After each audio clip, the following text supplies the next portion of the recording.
The first king of Aurea and his men charge into a dragon's lair, where his men are burned to death and the king is left at the dragon's mercy. Centuries later, in a faraway land, Elodie and her sister, Floria, are busy gathering wood that they can use to provide warmth as their people are going through a harsh winter when they see a carriage moving in the direction of their castle.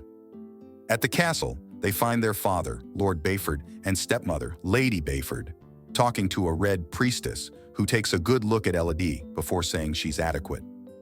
Upon reading the letter the red priestess handed, they learn that it's a letter from Queen Isabel of Aurea, proposing to wed her son, Prince Henry, to Elodie. Although reluctant as she doesn't see resources and earthly possessions as reasons to marry, she accepts, following her father's advice that the marriage is good for their people. En route, Elodie is conflicted as she will be wed to a stranger, a prince of a kingdom she has never heard before. Approaching Aurea, their ship passes between two dragon statues piercing through a thick fog. Seeing more of Aurea, the family is enchanted by how magnificent the kingdom is. Upon their arrival, they are immediately greeted, shown to their quarters, and informed about when they'll meet the family. With worry still obvious on her face, Lord Bayford checks on Elodie, and she tells him she hopes that the prince is kind and well-read. While her family familiarizes themselves with the palace, Elodie makes herself comfortable in her majestic chamber, trying the fruits prepared for her. When she goes out to her balcony, she sees another lady on the balcony of a chamber across her tower. Later that night, Elodie busies herself drawing a maze. Taking a break, she goes out to the balcony again and sees that although the lady's room is pitch dark, the balcony doors are open.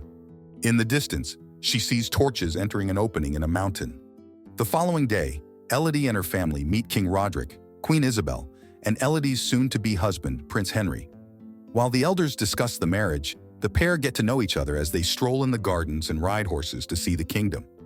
Elodie tells Henry that she saw torches in the mountain the night before, to which Henry tells her that it's 1/3 of an ancient ceremony meant to honor their ancestors.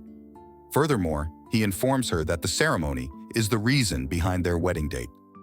Cordial towards each other, they learn that they share the same dream, to travel and see the world. After an audience with Queen Isabel, Lord Bayford refuses to tell Lady Bayford what was discussed. Seeing Lord Bayford dispirited despite telling her that they reached an insanely good deal, Lady Bayford inquires further about the meeting, which prompts Lord Bayford to snap at her. Lady Bayford attempts to be better acquainted with Queen Isabel, but Queen Isabel insults her and makes it obvious that she doesn't care about them.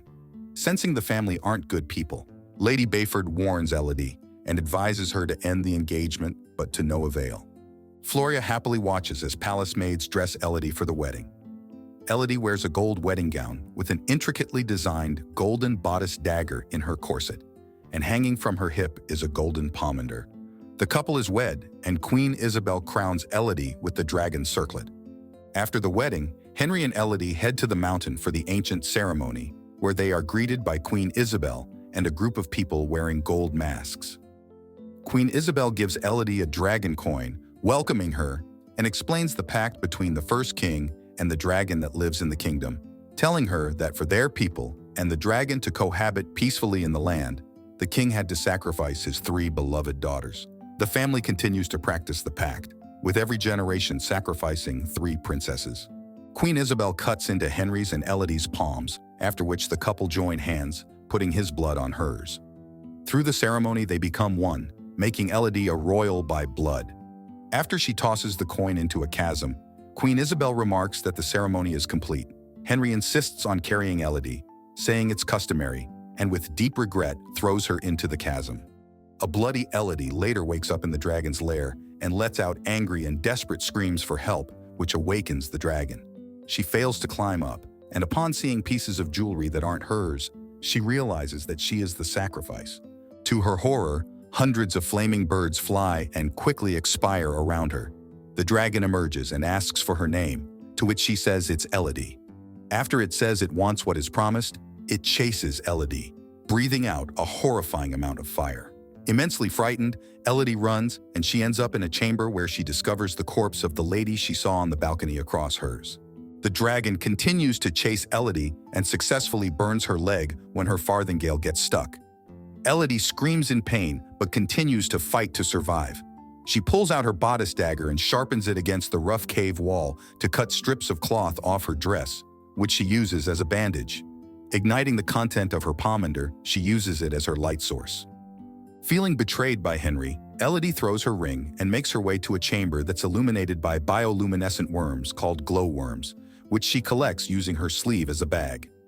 Evading the dragon's flames, she discovers a chamber where its walls show the names of the princesses before her, and a map one of the princesses drew.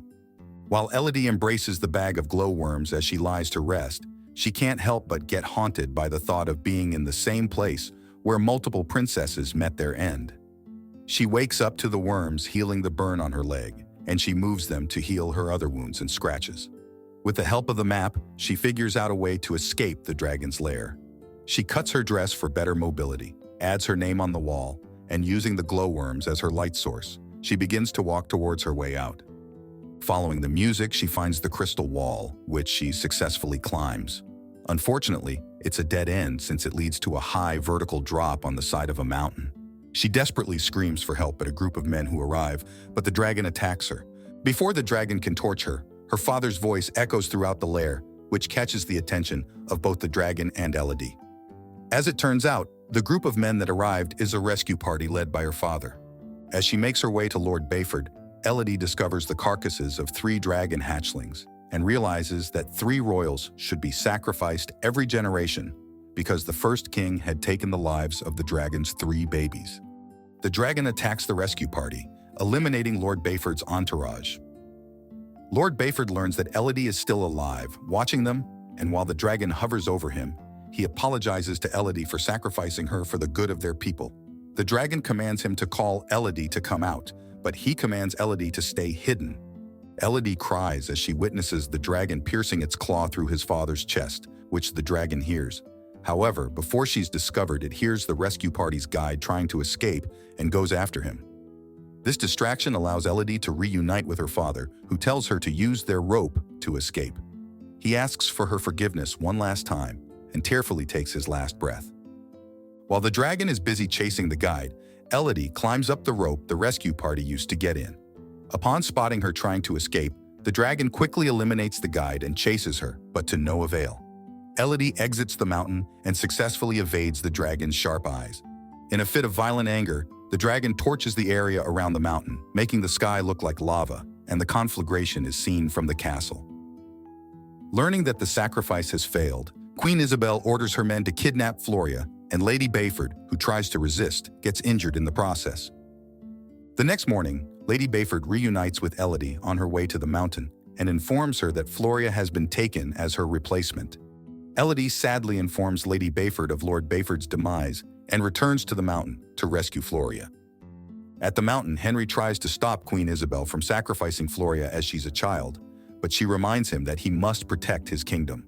Henry refuses to give his hand, which prompts Queen Isabel to cut her own palm. She cuts Floria's palm, joins her blood with hers, and throws her into the chasm. Upon hearing Floria's scream, Elodie bravely climbs down the chasm using a rope. She collects glowworms and a sword from the rescue party and sets up a decoy to deceive the dragon that's keeping Floria alive as bait for her. The dragon heeds out when her decoy makes a noise, leaving Elodie time to fetch her unconscious sister. It quickly finds out about the setup and angrily returns to find Elodie. As Elodie and the dragon fight, Elodie tries to explain that they have both been lied to by the royal family and the people of Auria. She tells the dragon that she has been told that the king attacked in retaliation to the dragon, causing harm to the village, to which the dragon denies, saying the king came unprovoked. When the dragon says it will continue to take the king's descendants until their line ends, as the king took its daughters, the last of its line. Elodie tells the dragon that the sacrifices are not of royal blood, which the dragon refuses to believe, calling her a liar. Standing in front of a formation that can boomerang fire back to the dragon, she taunts the dragon to burn her, making the dragon burn itself.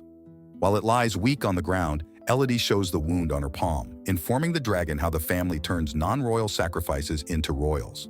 She exposes the royal family's deceit, which resulted in the demise of innocent ladies in the hands of the dragon, just like how the first king mercilessly took the lives of its innocent hatchlings. Instead of eliminating the dragon, Elodie heals it with the help of the glowworms. Elodie returns to the palace and interrupts Henry's wedding to the third sacrifice. Henry apologetically tells her that he doesn't have a choice and that after the third bride, he'll be free to marry whoever he wishes.